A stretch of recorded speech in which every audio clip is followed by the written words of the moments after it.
नमस्कार, कैसे आप लोग। उम्मीद करता हूं कि आप लोग बहुत बेहतर होंगे। एसएससी सीजीएल 2024 का जब से प्री का रिजल्ट डिक्लेयर हुआ है तब से हम लोगों के दिमाग में डाउट था कि कोई ना कोई गड़बड़ यहां पे जरूर हुई है। इतनी हाई कट ऑफ कैसे जा सकती, जबकि लास्ट ईयर इससे आधी से भी कम वैकेंसी थी, फिर भी इतनी कट ऑफ नहीं गई थी। इस बार डबल से भी ज्यादा वैकेंसी है, फिर भी लास्ट ईयर की कंपेयर में कट ऑफ जो है वो हाई है, जबकि पेपर का लेवल जो है वो भी ठीक ठाक था। तो पहले ही मतलब जब रिजल्ट हम लोगों ने देखा था तभी डाउट लग रहा था कि कुछ ना कुछ गड़बड़ हुआ है, और इसके लिए हम सभी लोग एकजुट हुए।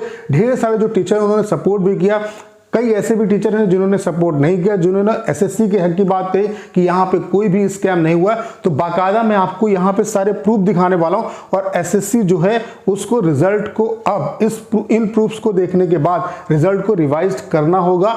और डेफिनेटली आप ये मान के चलो कि जो आपकी कट ऑफ है वो बहुत ज्यादा उसमें गिरावट आने वाली है। उसके अलावा जो एस्पिरेंट जिनके साथ गलत हुआ है उनके साथ हम लोग गलत नहीं होने देंगे। और इसमें सबसे बड़ा जो श्रेय जाता है, जो सबसे बड़ा क्रेडिट जाता है, वो अभिनय सर को जाता है, जिन्होंने इस मुहिम को लगातार चलाए रखा और वो इसके लिए हमेशा से लड़ रहे हैं। और आज भी उन्होंने उन्हीं के प्रयास से चीजें जो होंगी वो उन्हीं के प्रयास से हो रही हैं, क्योंकि उन्होंने ही मैक्सिमम यहाँ पे जो है बच्चों के लिए सपोर्ट दिखाया है। और भी जितने जो टीचर हैं जिन्होंने सपोर्ट दिखाया, इन सबको आपको सपोर्ट करना है भाई। आज अगर चीजें नहीं सही हुई तो आगे ये चीजें चलती रहेंगी, ठीक है।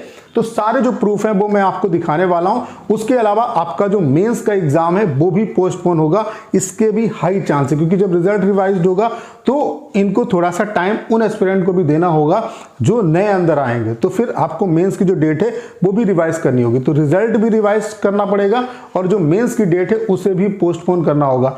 क्यों करना होगा वो आप देख सकते हैं। जैसे एक ये क्वेश्चन है, इसके अलावा भी अगर आपके पास और भी कोई क्वेश्चन है, जैसे कि हम लोगों ने जब से यहाँ पे स्कैम की खबर आई हम लोगों ने ढेर सारे ट्विटर कैंपेन किए, लेकिन एसएससी ने हम लोगों की एक बात नहीं सुनी। एसएससी ने इंडिविजुअल मार्क्स भी पब्लिक की। हमारी डिमांड थी कि मार्क्स आप सभी एस्पिरेंट के पब्लिक करो, ताकि हर एक जो एस्पिरेंट है वो देख सके, कोई भी बच्चों के मार्क्स देख सके, जैसा पहले एसएससी में होता था। तो एसएससी ने वो भी नहीं किया, फाइनल जो आंसर की है वो भी डाल दी। तो कोई भी बात ये सुनने को तैयार नहीं है। तो जब तक इन पे चीजें होंगी नहीं तब तक कि ये कुछ नहीं करने वाले। तो इन पे कोर्ट केस की तैयारी चल रही है और बहुत जल्द, इसमें बहुत ज़्यादा टाइम नहीं लगेगा। पहली हियरिंग में जो भी हमारे पास प्रूफ आए उसमें पहली हियरिंग में ही जो डिसीजन है वो स्टूडेंट के हक में आएगा, आप ये मान के चलो, ठीक है। और जो अभिनय सर हैं वो इसकी पूरी तैयारी कर चुके हैं और स्टूडेंट के साथ गलत नहीं होगा, ठीक है।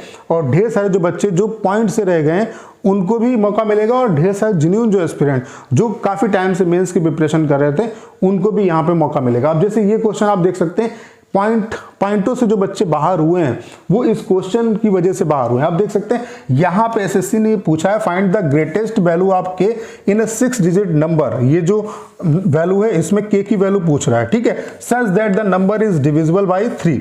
तो यहाँ पे जो वैल्यू होगी के की वो 0 से 9 के बीच में ही तो हो सकती है, क्योंकि यहाँ पे डबल डिजिट का तो नंबर होगा नहीं। लेकिन इन्होंने जो यहाँ पे आंसर दिया है, यहाँ पे ये वाला क्वेश्चन था, ये एग्जाम्पल के लिए मैं बता रहा हूँ, ये वाला क्वेश्चन दिया, यहाँ पे इन्होंने 12 इसका आंसर टिक किया, जबकि 12 हो नहीं सकती, क्योंकि डबल डिजिट का जो नंबर है वो यहाँ पे नहीं होता है। और फॉर एग्जांपल ये क्वेश्चन इससे पहले भी आए हैं और एसएससी ने सिंगल डिजिट का जो नंबर है उसे ही लिया है। तो इस क्वेश्चन की वजह से मैक्सिमम ढेर सारे जो एस्पिरेंट है जो पॉइंटों से बाहर हुए हैं वो कहीं ना कहीं इस क्वेश्चन की वजह से बाहर हुए हैं, और एसएससी यहाँ पे 12 इसका आंसर दे रही है, जो कि बिल्कुल गलत है, और एसएससी यहाँ पे डिफीट हो जाएगी इस क्वेश्चन में, ठीक है। उसके अलावा जो सबसे बड़ा एक तो गेम इन्होंने यहाँ पे किया है, इसके अलावा भी अगर कोई क्वेश्चन हो आपके पास तो उन्हें भी आप भेज सकते हैं। बाकी सबसे बड़ा जो गेम एसएससी ने किया है जिसकी वजह से जो कट ऑफ है वो इतनी हाई गई है, वो गेम यहाँ पे इन्होंने ये किया है, वो मैं आपको दिखा देता हूँ। जैसे आपको पता है कि यहाँ पे 3 लिस्ट आती है, एक जेएसओ के लिए, फिर स्टैटिस्टिकल ऑफिसर के लिए, और एक आती है लिस्ट 3 जो कि जितनी भी अदर पोस्ट है उन सब के लिए जो बच्चे क्वालिफाई होते हैं, और वहां पे मैक्सिमम बच्चे होते हैं, ठीक है। जैसे जेएसओ वाली जो जेएसओ के लिए जो बच्चे एलिजिबल होते हैं, यहाँ पे 18 से 32 साल तक के जो बच्चे हैं वो एलिजिबल होते हैं। यानी कि अगर आपकी एज 30 साल से, जैसे कि अदर जो पोस्ट है जो तीसरी लिस्ट आती है उसमें 18 से 30 साल तक के जो एलिजिबिलिटी क्राइटेरिया है वो है, ठीक है। यानी कि 18 से 30 साल के एस्पिरेंट जो है वो यहाँ पे फॉर्म भर सकते हैं, ठीक है। लेकिन यहाँ पे 18 से 32 वाले भी भरते हैं। तो यहाँ पे क्या होगा कि 18 से 30 साल वाले भी होंगे और 18 जो जिनकी एज 30 से ऊपर होगी, यानी कि 30 से 32 साल के बीच वाले होंगे जो केवल इस पोस्ट के लिए फाइट कर रहे होंगे, वो भी होंगे।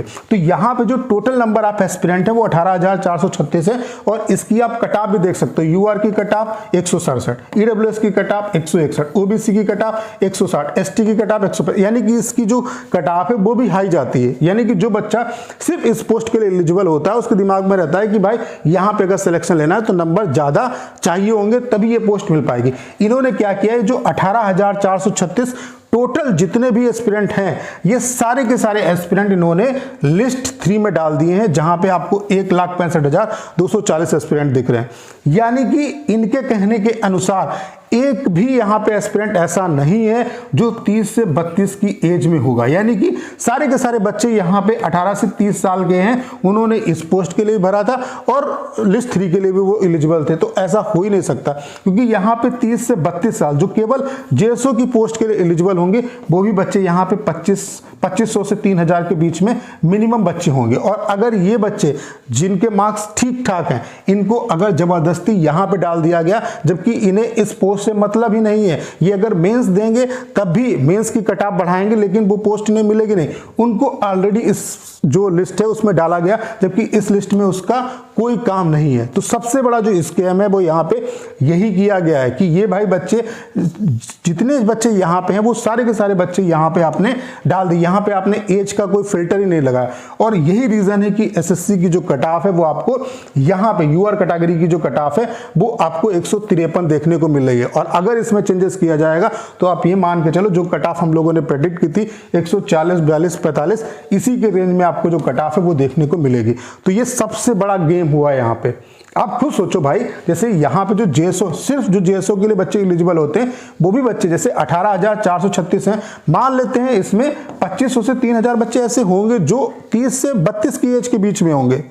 और ऐसे जो अभिनय सर है उन्होंने एग्जाम्पल भी दिया, एक पलाश अग्रवाल करके एक लड़का है, वो कोई उसके पास अलग कोटा भी नहीं है और वो अलग जो अदर जो पोस्ट हैं उनके लिए एलिजिबल भी नहीं, क्योंकि उसकी एज 30 साल से ज्यादा, वो केवल इस मतलब लिस्ट के लिए एलिजिबल है, इस पोस्ट के लिए एलिजिबल है, लेकिन उसको भी यहाँ पे उसको क्वालिफाई कराया गया है, जबकि उसका लिस्ट 3 से कोई लेना देना नहीं है। तो सबसे बड़ा स्कैम यहीं पे हुआ है। जब यहाँ पे चीजें कोर्ट में जाएंगी तो पहली हियरिंग में स्टूडेंट के हक में फैसला आएगा और इस रिजल्ट को एसएससी को रिवाइज करना होगा। और रिजल्ट जब रिवाइज होगा तो आपकी मेंस की जो डेट है वो भी पोस्टपोन होगी और स्टूडेंट के साथ जो है वो गलत नहीं होगा। और एक बार अगर चीजें कहीं ना कहीं सही होंगी तो फिर ये हमेशा के लिए चीजें सही हो जाएंगी और एक बार एसएससी पे ये दबाव हमें डालना होगा, क्योंकि अगर ये चीजें ऐसे चलती रहेंगी तो भाई कब तक सहन करोगे। आप खुद देखो खुलेआम ये यहाँ पे स्कैम हो रहा है। तो इसमें मैं सभी एस्पिरेंट से ये रिक्वेस्ट करूंगा कि भाई मैक्सिमम जो टीचर हैं वो आप लोग सपोर्ट करिए। मैक्सिमम टीचर सपोर्ट भी कर रहे हैं, ठीक है। और टीचर जो है वो अपने मतलब उनके पास इतना एनफ पैसा है, स्टूडेंट से एक भी पैसा नहीं लिया जा रहा है, ठीक है। सारा जो काम है वो टीचर्स करेंगे, बस आपको सपोर्ट करना है। तो जितने भी टीचर हैं उनसे भी रिक्वेस्ट है कि भाई इस मुद्दे में बढ़ चढ़ के आप लोग सपोर्ट करिए। बाकी जो भी एस्पिरेंट हैं वो इस वीडियो को ज़्यादा शेयर भी करिए, क्योंकि जितना हम इस इशू को और ज़्यादा आगे लेके जाएंगे उतना हमें कहीं ना कहीं यहाँ पे हेल्प मिलेगी और स्टूडेंट के साथ गलत नहीं होगा। तो उम्मीद करता हूँ सारी जानकारी आप बहुत अच्छे तरीके से समझ पाओगे। करना क्या, इस वीडियो को शेयर करना है। उसके अलावा अगर आप चैनल पर नए हैं और आपने अभी तक इसे सब्सक्राइब नहीं किया है तो प्लीज चैनल को सब्सक्राइब करना मत भूलिएगा।